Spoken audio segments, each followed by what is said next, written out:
एक छोटा व्यापारी था, उसके पास एक गधा था।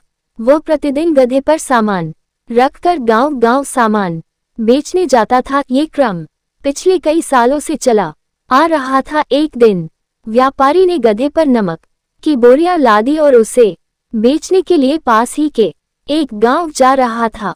रास्ते में उसे एक छोटी नदी पड़ती थी। नदी पार करते करते गधा अचानक नदी में गिर गया। नदी में गिरने से बोरियों में भरा बहुत सा नमक गल गया और गधे का बोझ कम हो गया। इससे गधे को बहुत राहत मिली। गधा समझ गया कि नदी के पानी में गिरने से बोझ कम हो जाता है। व्यापारी दूसरे दिन फिर गधे को लेकर नमक बेचने उसी मार्ग से निकला। गधा जानता था कि नदी के पानी में गिरने से बोझ कम हो जाता है।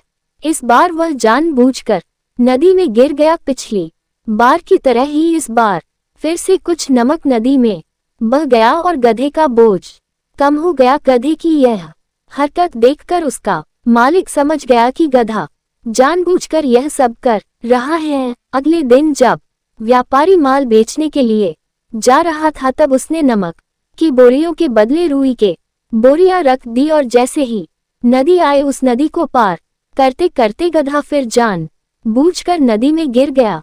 बोरी में भरी रुई में पानी लगते ही रुई का वजन कई गुना बढ़ गया। गधे को उठने और पानी से निकलने में बहुत ज्यादा मेहनत करनी पड़ी। उस दिन गधा बहुत ज्यादा थक गया। अब गधे को अपनी गलती का एहसास हो गया था। उसके बाद से गधे ने नदी में बैठना बंद कर दिया। शिक्षा गधा और नमक का व्यापारी कहानी से हमें शिक्षा मिलती है कि मूर्ख व्यक्ति सबक सिखाने से ही ठीक होता है।